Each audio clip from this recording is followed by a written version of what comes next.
agradezco mucho al doctor Manuel Ramos por la invitación y además por, digamos que platicarles un poco, ¿no?, de los temas que trabajo o de uno de los temas que trabajo. ¿Ok? Creo que este tipo de eventos son importantes porque abren ventanas a nuevos temas, ¿no? Y nos dejan ver, por ejemplo, que la Revolución Mexicana pues no fue un monolito, que el zapatismo no fue un monolito, como ahora lo vamos a ver. Bueno, primero quiero explicarles un poco el título de mi ponencia. El título se llama La causa es divina, ¿no? Ese es un fragmento de una carta que un mormón zapatista envía a un general zapatista llamado Everardo González. Por eso me pareció muy interesante y tomé ese fragmento. Y el otro, el subtítulo es Mormones en el Ejército Libertador del Sur. Como vamos a ver ahora, más adelante, pues hubo mormones en el ejército zapatista. Hubo mormones en ese movimiento suriano, sureño, como muchos le llaman, no, dirigido por Emiliano Zapata. Pero creo que lo importante aquí es platicarles cómo llegó a ese tema, ¿no? O sea, es un tema que me imagino que muchos de nosotros sabemos que el zapatismo es católico, entrando a la Ciudad de México en diciembre con los estandartes de la Virgen, las estampas de la Virgen en los sombreros. ¿Y es cierto todo eso? ¿Qué pasó? ¿No? Entonces, cuando yo empecé a hacer mi tesis de maestría se llama Los colores del zapatismo en la Tierra Fría de los Volcanes. Ahorita vamos a ver cuál es la Tierra Fría de los Volcanes. Cuando yo empecé a hacer mi tesis de maestría, empecé un año, me dediqué a hacer trabajo de campo y a hacer historia oral. Agradezco mucho a la maestra Laura Espejel por toda su orientación. Pero bueno, llegué con dos personas. La primera es Hermelinda Galicia López, la entrevisté en un poblado que se llama Tecalco. Tecalco es un pueblo muy pequeñito del municipio de Ozumba, que está a las faldas del Popocatépetl.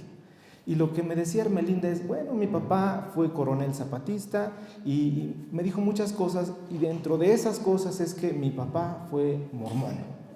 En ese momento pues no le tomé tanta atención, yo estaba enfocado en el zapatismo en la región de los volcanes, pero después sigo haciendo entrevistas en esa región y llego con Clorinda Aguilar Páez y ella me dice, mi familia eran mormones de hueso colorado, pero de hueso colorado, dice ella en su entrevista, y además eran mormones. Ahí fue cuando ya me saltó, ¿no? A ver, ¿qué pasó? ¿No? El zapatismo es católico, me han dicho, pero ¿qué pasó? ¿Cómo que eran mormones? Y bueno, a partir de ahí inicio una investigación que me va a llevar a una tesis de doctorado y bueno, creo que me voy a morir y seguiré en ese tema, ¿no? Lo que voy a platicarles ahora es una pincelada de esa pintura que estoy realizando actualmente. ¿Cómo llegan los mormones a México? ¿O por qué llegan los mormones a México? Esta iglesia que se funda en 1830 con José Smith, ¿no?, en los Estados Unidos y que emigran hacia el oeste norteamericano y actualmente Utah es la capital mormona por excelencia, Salt Lake City, ¿no? ¿Cómo llegan a México? ¿Por qué llegan a México?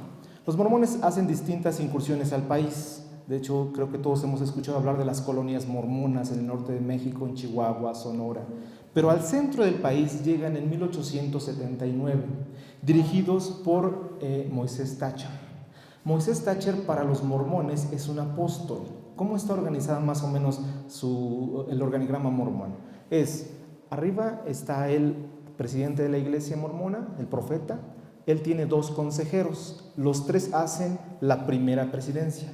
Y abajo de ellos está un quórum, el llamado quórum de los 12 apóstoles. Aún hoy día se organizan así.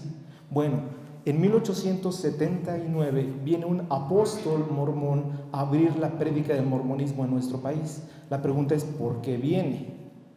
Viene por petición de un hombre llamado Plotino Rodacanati.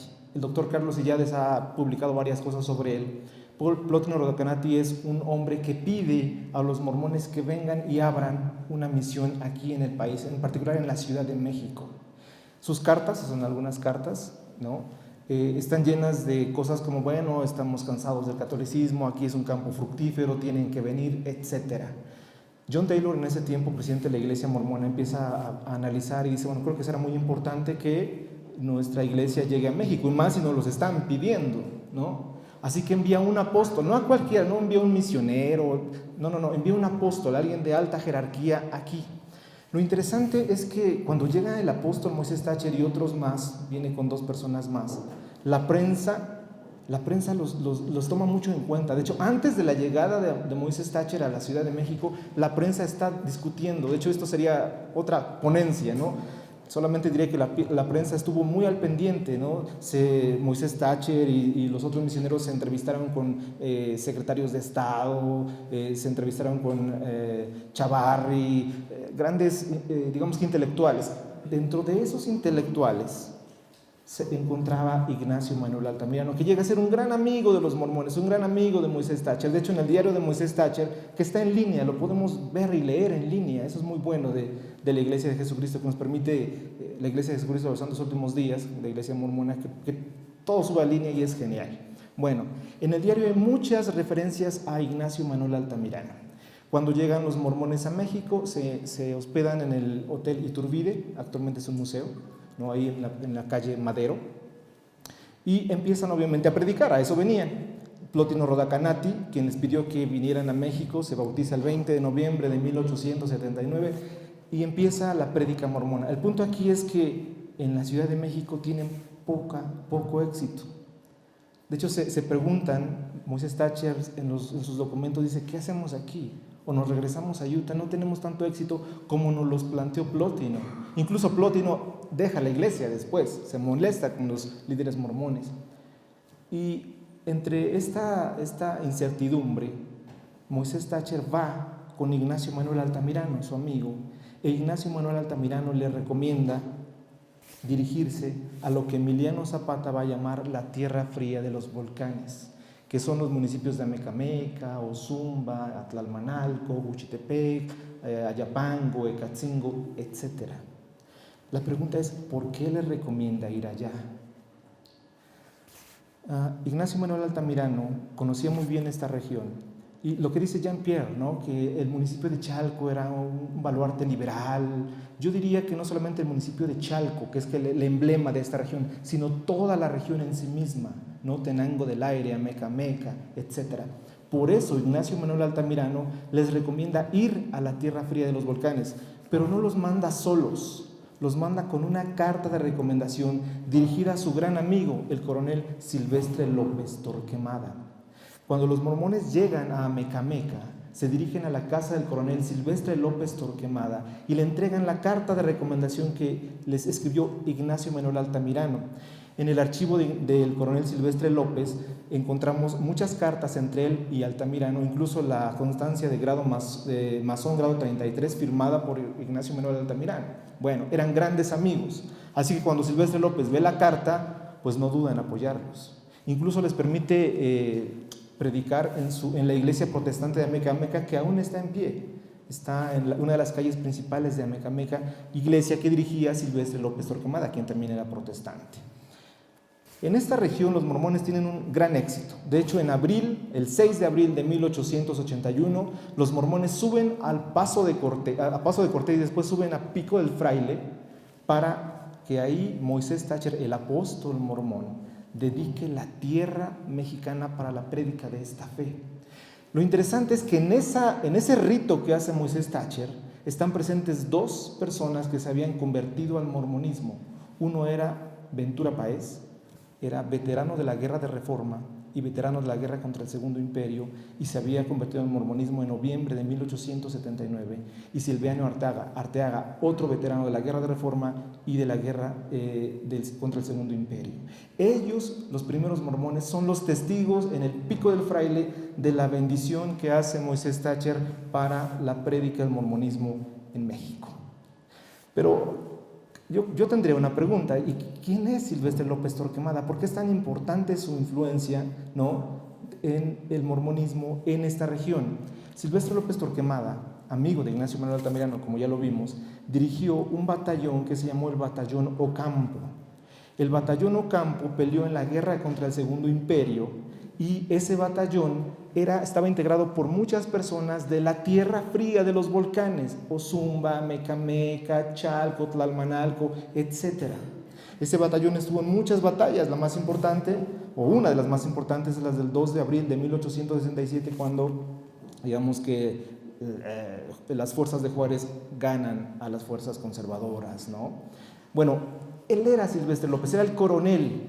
Después de la guerra contra el Segundo Imperio, estas personas, estos veteranos que estuvieron bajo su mando, pues se siguen reuniendo, son amigos, ¿no? Y se reúnen en casas, en Amecameca, en Atlautla, en Ozumba. Cuando llegan los mormones, esas redes que se habían creado, pues son vitales. No es gratuito que en Amecameca, en Ozumba, en Tecalco, en Atlautla, en donde estaban veteranos de la guerra contra el Segundo Imperio, dirigidos por Silvestre López, cuando llegan los mormones, gracias a Silvestre López, pueden entrar y predicarles a ellos. En ese tiempo el mormonismo crece muy fuerte, familias enteras se convierten y se hacen mormonas. Algo interesante, es un ejemplo claro de la amistad que tenía Silvestre López con Ignacio Manuel Altamirano, ¿no? Después de la guerra contra el Segundo Imperio, Ignacio va a la región y van a una hacienda. Voy a levantarme para poder leer, porque es muy bonito lo que dice.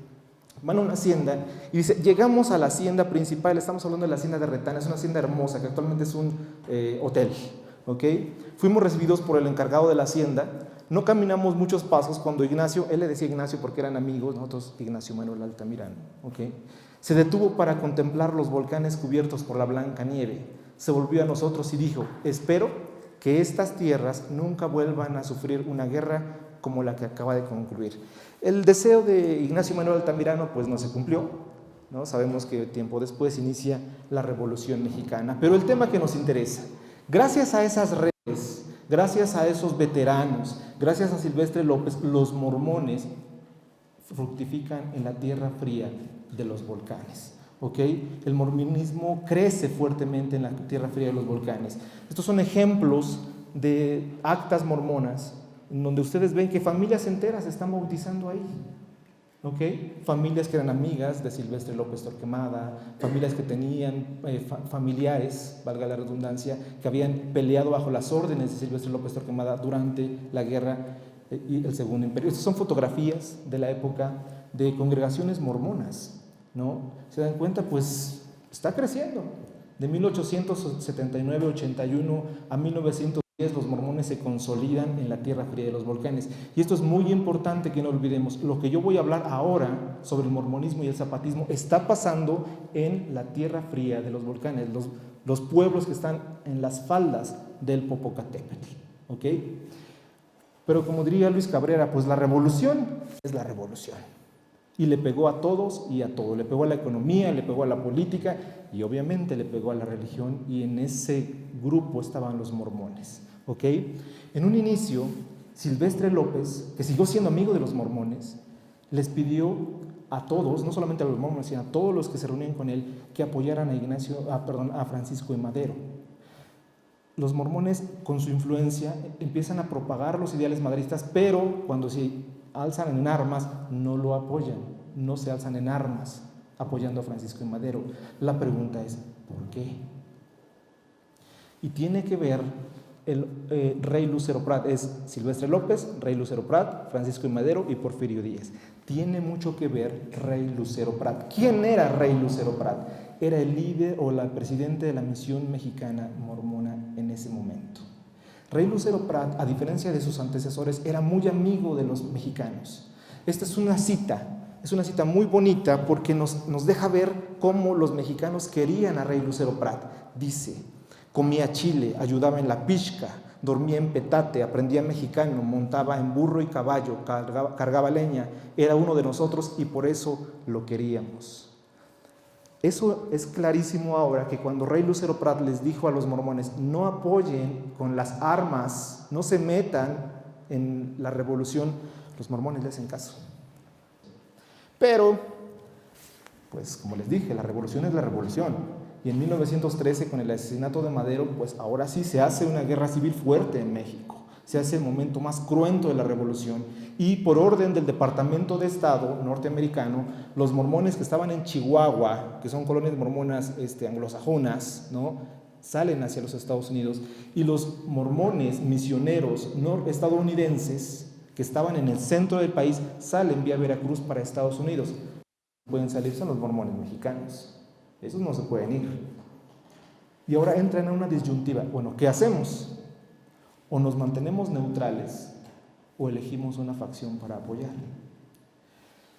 Era difícil mantenerse neutrales. Ozumba, por ejemplo, fue quemada 2 veces en 1913. En Ozumba estaban las congregaciones mormonas. Amecameca fue quemada una vez. En Amecameca había congregaciones mormonas. Había congregaciones mormonas.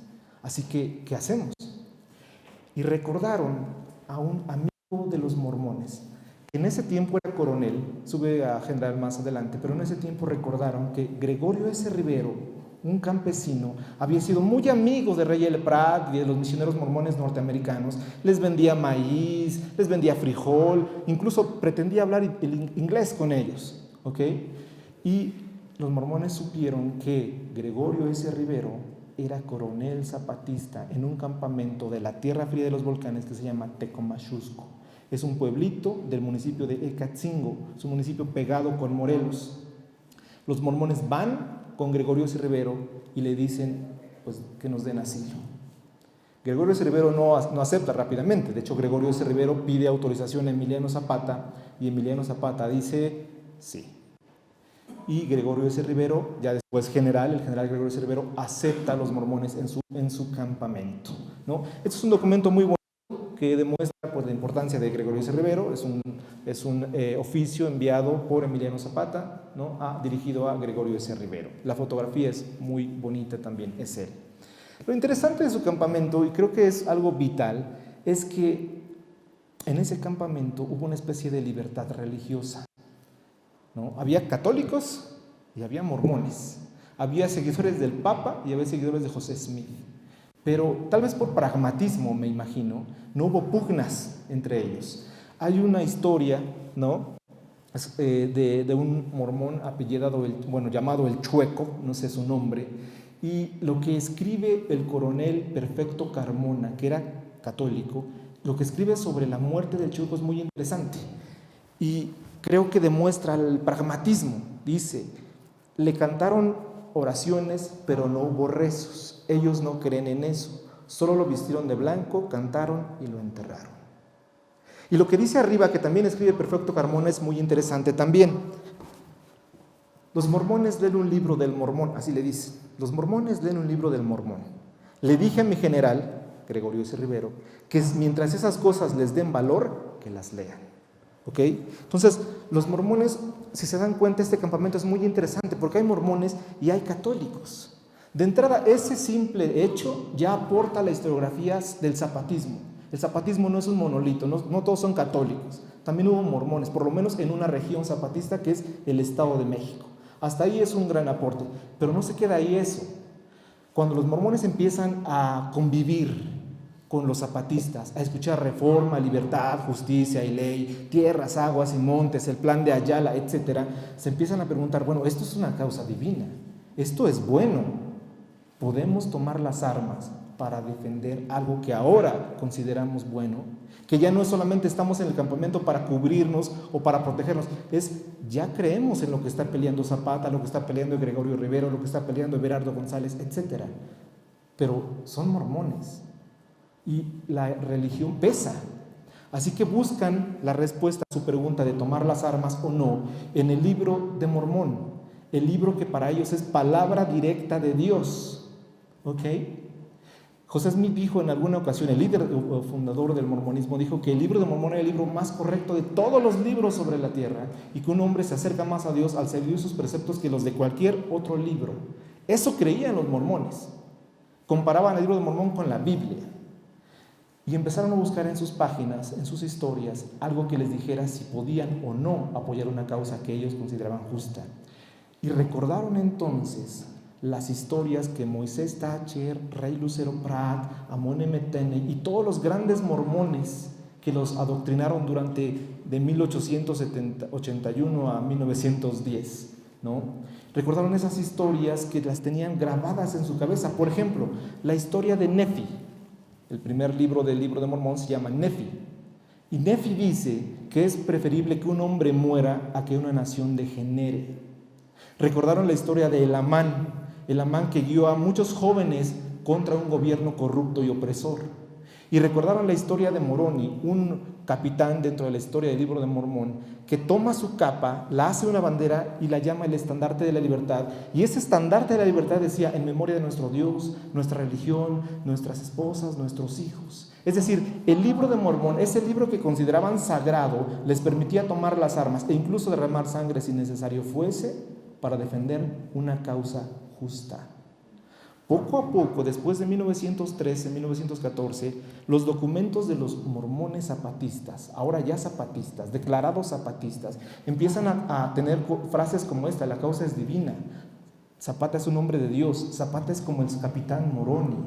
Ok, ya sabemos varias cosas. La primera es que hubo mormones, la segunda es por qué apoyaron a Zapata, y ahora, ¿y eso qué tiene? ¿Cómo aporta? ¿Qué más aporta esto a la historia de la Revolución Mexicana, a la historia del zapatismo? Una de las cosas que hicieron los primeros mormones en México es incentivar la migración del centro del país, o de los mormones mexicanos del centro del país, a los Estados Unidos, ¿no? Muchos mormones en 1880, 81, 85, etc., migran primero a las colonias mormonas de Chihuahua y después brincan ya a la Unión Americana, en especial a Utah, a Salt Lake City, Utah. Para 1910 ya había varios mormones mexicanos en los Estados Unidos. Uno de ellos fue Margarito Bautista Valencia. Él no vivió la revolución en México, él estaba en Utah, ¿okay? Estaba en Estados Unidos. Pero su papá, José de la Luz Bautista, quien escribió La causa es divina, recuerdan que al inicio les dije, es un fragmento de este hombre que escribió una carta a Everardo González, el general zapatista. Su papá sí la vivió. Y su papá se declaró zapatista en el campamento de Tecomachusco. Y además se declaró presidente municipal zapatista de Atlautla de Victoria, una comunidad de la Tierra Fría de los Volcanes. Es un documento muy bonito donde está su firma. ¿Ok? Bueno, son algunas fotografías, es un recorte de periódico porque no era pues cualquier persona, tenía cierto poder, José de la Luz Bautista. ¿Ok? Esa fotografía es el día de la muerte de su esposa, de José de la Luz Bautista. Bueno, cuando Margarito Bautista se entera que los mormones se van a Tecomachusco y que Zapata, para él es Zapata, los apoya, lo que hace es empezar a enviarle dinero a su padre, José de la Luz Bautista. ¿Ok? Les empieza a enviar dólares. Y no se queda ahí Margarito Bautista, empieza a organizar a los mormones mexicanos que estaban en Utah y que estaban en Arizona. ¿Ok? Y no solamente es eso, Margarito Bautista organiza a mormones mexicanos, pero también le entran utilizando palabras muy coloquiales, a la cooperacha, mormones estadounidenses. Y empiezan a enviar dinero al cuartel zapatista de Tecomachusco. ¿Ok? ¿Cómo llegaban? Bueno, Margarito Bautista se lo enviaba a su padre se lo daba a Gregorio Rivero se lo daba a su general en jefe, Everardo González, y Everardo González, el general de división del Estado de México, se lo daba a Emiliano Zapata. Más o menos, a grandes rasgos, es así. Esto daría para otra ponencia, porque son muy interesantes las redes mormonas y cómo le hace Margarito allá en los Estados Unidos, ¿no? Pero lo que sí es importante es otro aporte a la historiografía.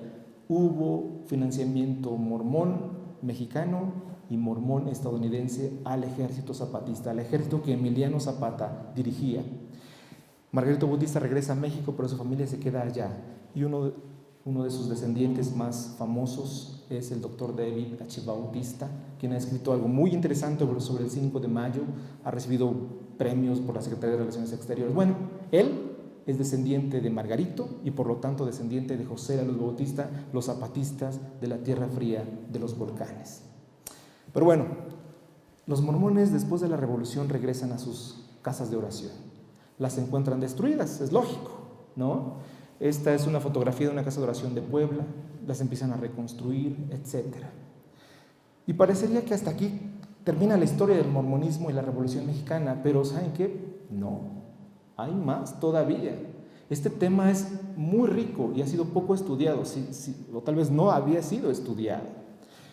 En 1830, ¿no? Ya sabemos que los mormones regresan a sus casas de oración y empiezan otra vez a vivir su fe. Bueno, en 1930 llega a México el embajador de Estados Unidos llamado J. Reuben Clark. Son algunas fotografías de él. Esta fotografía grande es cuando entrega sus cartas credenciales en Palacio Nacional. Él era un gran internacionalista, era un intelectual, sí. Y lo interesante también es que J. Reuben Clark era un devoto mormón. Y J. Reuben Clark deja la embajada en 1933 por ir a ser parte de la primera presidencia, es decir, estar asesorando al profeta mormón. ¿Qué te dice eso? Que era un fiel mormón. ¿Okay? Deja la embajada por irse a ser parte de la primera presidencia. Bueno, él llega en 1930 como embajador de los Estados Unidos en México y lo primero que hace es buscar congregaciones mormonas para seguir viviendo su fe, ¿cierto? Y las encuentra en la Ciudad de México, pero también las encuentra en la Tierra Fría de los volcanes. Esta fotografía que tienen aquí, si ustedes ven, dice Abel Páez. Abel Páez es familiar de José de la Luz Bautista, el presidente municipal zapatista, el papá de Margarito Bautista. Bueno, Abel Páez le presenta al embajador a su familiar, José de la Luz Bautista. Y J. Reuben Clark y José de la Luz Bautista se hacen grandes amigos, ¿no? De hecho, J. Reuben Clark va a la casa de José de la Luz Bautista. José de la Luz Bautista entraba como Pedro por su casa a la embajada de los Estados Unidos en México. No cualquier embajada, era la de Estados Unidos en México, ¿ok? Y lo interesante es que José de la Luz Bautista, con el tiempo, le presenta a los generales todavía vivos que habían apoyado a los mormones durante la Revolución Mexicana. Y J. Reuben Clark va y les agradece personalmente haber apoyado a sus hermanos en la fe. Este es para otro tema también, porque hay mucho más que decir, pero bueno, nos quedamos ahí, que se hace amigos. J. Reuben Clark, el embajador norteamericano o estadounidense, se hace amigo de exzapatistas.